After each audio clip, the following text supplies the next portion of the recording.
Since COVID, obesity rates have risen sharply in the United Kingdom. The recent research is showing a sudden surge in obesity. Most people are thinking this is just about unhealthy eating, but suppose they are missing the crucial link to post COVID inflammation. This is where I'm here to give you the science as to what's going on. And you have to understand, if you're just seeing me, I have a history of looking at the hard data to make sense of it. So, for the past almost 9 months, I've been studying what has changed after the pandemic. And this is with hospital admissions, 186 million in all different categories of age group. If you're interested, look in the description below to learn more. But the point is explain some of the strangest things that are going on in terms of health changes across the population. So, this is what caught my attention today. Obesity rates rising fastest in young adults. This is from BBC News. And they're finding 25th of June, 2026, new cases of obesity are rising fastest in younger adults in England.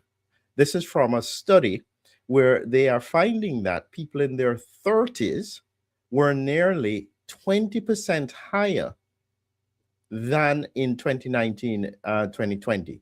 20% higher for people in their 30s. A huge jump. And for people in their 20s, new cases of obesity jumped by 16%. Now, the thing is that they're not quite sure why this is happening. And they're thinking about different factors, as you can see, when they look at different age groups, the rapid rise. And the lead researcher here said that the study did not investigate the cause behind the rise, but he felt there were three factors. He said that they grew up and they were eating unhealthy food, and they're surrounded by unhealthy food in their formative years during the COVID pandemic. As well, cost of living crisis meant that people bought cheaper food, and the stress of looking after children while working from home certainly exacerbates this. Now, I wouldn't disagree with all of that, but I think this is far more complex than they are thinking. And this is the bit that I am sure you've never heard before. When you understand what happens with regards to obesity, a lot of people don't even understand that obesity is not just simply about overeating. And you will see it quite clearly in the people who are trying to lose weight. They're on a diet, they're doing everything that they can to try and lose weight, and they still can't get the weight down. Something is going on. And so when I had done this presentation, I had looked at mechanisms around why obesity was occurring in the first place.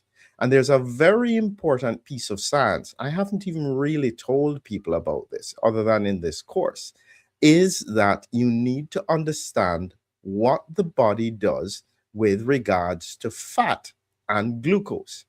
Now, I'm going to give you a little bit of science here, and then I'm going to show you why I think it is relevant. If you look here, people talk about sucrose and glucose. Now, the first point is that sucrose is not the same as glucose. Sucrose is a molecule attached, which is glucose and fructose attached together, and it can only be absorbed when this chain is broken.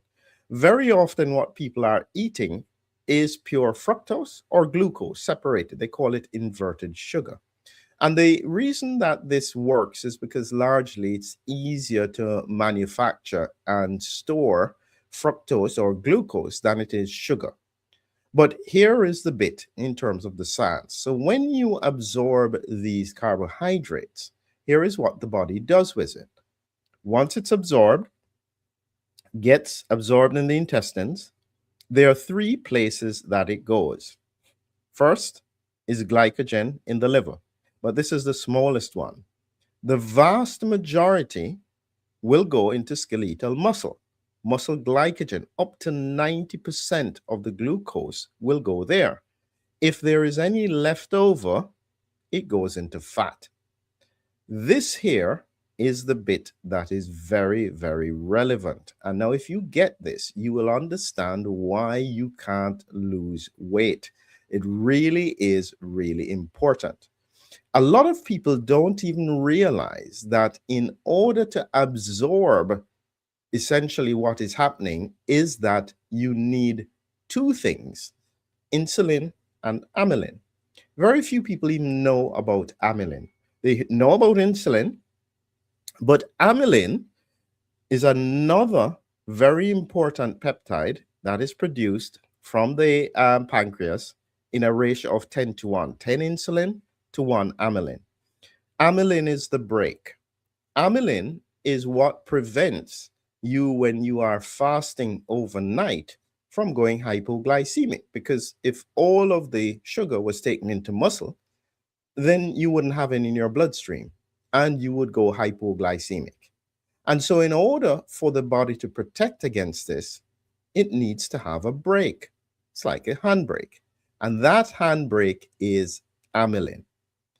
But one of the most unusual things is that if amylin is affected in terms of its function, glucose here absorbed, it can't get into glycogen because amylin is in the way. It literally inhibits an enzyme that makes glycogen. This is an important brake. But what happens if this is overactive so that you can't get the glucose into muscle? It will then end up going into fat. This is the bit that people don't understand. Now, this is what it looks like. Glucose can't be absorbed, can't go into glycogen. Anything left over shifts it into fat. This now suggests that this may be the mechanism leading to the obesity crisis. What it means is that a lot of people are just inflamed. They don't quite realize it. This is why they've got so much fatigue. This is what's going on. This is how it works. And this is what I've created this slide here. When you have COVID or post-COVID symptoms, the immune system can get overactive. When it gets overactive, these monocytes, macrophages, it produces a specific product called MCP1. It's an inflammatory marker. If this is occurring in fat cells, because there are monocytes and macrophages there, it will bring more in and trigger an inflammatory process where you have higher and higher levels of MCP1. What then does is block how much the muscles are able to take sugar. When it can't take sugar because of the increased amylin, this automatically goes into fat. And in effect, the inflammation in fat and in the rest of the body is probably driving the obesity crisis. This is absolutely huge. I keep on saying to people, if you don't understand what happened in COVID, you will not be able to make sense of all of these unusual patterns that are occurring at the moment across the population. Here we go again, explaining it from a different angle. Spike protein is usually the driver of macrophage activation. If this occurs in the context of fat, this becomes inflamed. It's producing more MCP1. That inflammation then blocks amylin and increases glucose levels. And so therefore, what the body does is shift the excess glucose into fat. And what you will probably find is that the people who are suffering with this the most probably have the symptoms of inflammation. They're just not right. They are fatigued all the time. They may have headaches. They've got gut-related symptoms. They don't realize that what they're eating is driving more inflammation. That is then causing more inflammation in the body. The body is then blocking more amylin. They can't get the glucose into muscle. It is then converted into fat. And they just can't figure out why, no matter what they do, they are not able to lose weight. This is huge. And this is one of the most important points that I'm saying to people. When this occurs, what will happen? Amylin is blocked effectively by MCP1. That's the inflammatory marker from macrophages. It means your muscles will take up less glucose into glycogen, which is where it stores the glucose in your muscles for when you're active. What this means is there'll be more glucose left over. And guess what? It has to go into fat. This, in my view, is likely to be the main reason why we're seeing this pattern that we're talking about at the moment. If you've just joined, this is what it is. Obesity cases rising fastest in young adults. 20 to 30s, we're talking about a 16% rise between 2019 to 2024. If they're in their 30s, it's a 20% rise since that time. This is humongous because associated with obesity are a whole range of pathology. And this is part of the reason why the health system is concerned, because if more people are obese, it then means that they are likely to have all of the complications of obesity as well from young ages. We're talking about stroke, depression, sleep apnea, reflux, kidney failure, infertility, joint pains, weakened muscles, type 2 diabetes, gallbladder problems, cancer, liver disease, heart disease. All of that is increasing in our youngest cohorts simply because there isn't an understanding as to what in the world is going on in terms of post-COVID inflammation.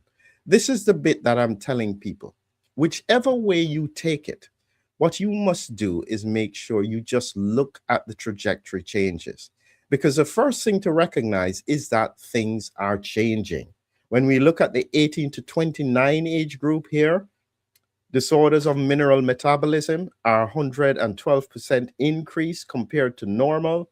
Toxic liver disease, pre-existing hypertension in pregnancy. That's what's happening in younger adults. When you look at 30 to 44-year-old, hypertensive heart and renal disease.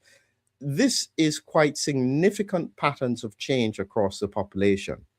What's happening is that nobody's integrating all of it together in one coherent explanation. Here is my explanation. People are eating more worse generally, but that's not enough to cause this massive surge in obesity. What is likely to be happening is that a large proportion of the population have post-COVID inflammatory processes. That then has an impact on how efficiently they are able to put glucose into muscle.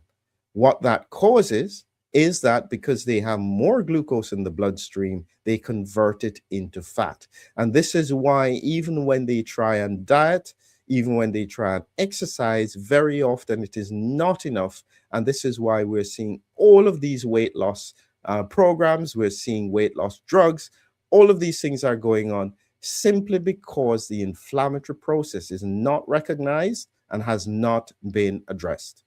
That's my thought. When you understand the science, everything else starts to make sense. And then you can make a difference with what's happening in people's health. Thank you very much for listening. Have a great evening.